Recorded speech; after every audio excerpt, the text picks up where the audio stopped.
Ang tahanan ay dapat nagsisilbing kanlungan. Pero paano kung ang panganib ay nasa loob mismo nito? Ngayon, tatalakayin natin ang Republic Act 9262. Tinutukoy nito ang VAUSI or Violence Against Women and Children. Sa video na to, mag-focus tayo sa children. Alamin natin kung paano pinoprotektahan ng batas ang mga bata mula sa karahasan sa loob ng pamilya. Magandang araw, ako si Attorney Chato Olivas at ito ay video 5 ng Batas Bata 101, ang Child Protection Series ng Easy Law, Simplehan Natin. Ang links sa previous videos ay nasa description box below. So ito ang logo natin para sa Batas Bata 101. Hindi lang pananakit ng katawan ang sakop ng RA 9262. May 4 na uri ng pang-aabuso na dapat nating bantayan. Number 1, pisikal, ang pananakit o pagbubugbog. Number 2, psychological. Ito ang pinaka-common. Kasama rito ang pananakot na kukunin ng anak sa ina o ang pagpilit sa bata na saksihan ang pananakit sa kanyang magulang. Number 3, sexual. Ito ay tumutukoy sa anumang gawaing sexual. At number 4, ekonomiko. Ito ang sadyang hindi pagbibigay ng sustento o panggastos para sa gatas, pagkain at pag-aaral ng bata para kontrolin ang pamilya. Ang pinakamalakas na sandata ng batas na to ay ang protection order. Kung may banta sa buhay nyo o ng inyong anak, maaari kayong humingi nito. So tignan natin anong sinasabi ng slides. Ano ang protection order? May 3 klase. Number 1, ang BPO or Barangay Protection Order. Ito ay may bisa ng 15 days at mabilis makuha ito sa barangay. Number 2, TPO or Temporary Protection Order. Ito ay nanggagaling sa korte at may bisa ng 30 days pero pwedeng i-extend.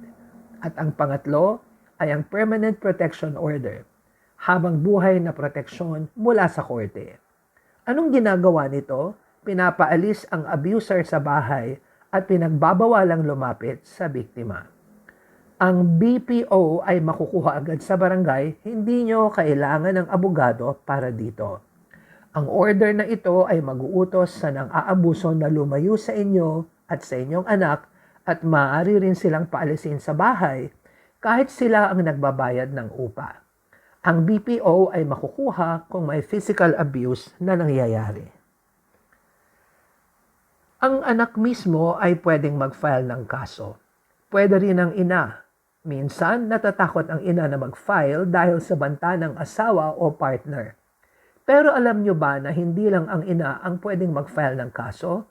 Pwedeng ang lolo or lola, ang kapatid, ang social worker or kahit ang inyong kapitbahay na nakasaksi sa karahasan.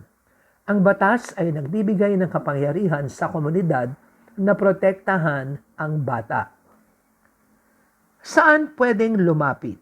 Sa VAUSI desk, available in every barangay. Pwede rin kayong kumontak sa PNP Women and Children Protection Center, sa DSWD hotline, at sa Philippine Commission on Women.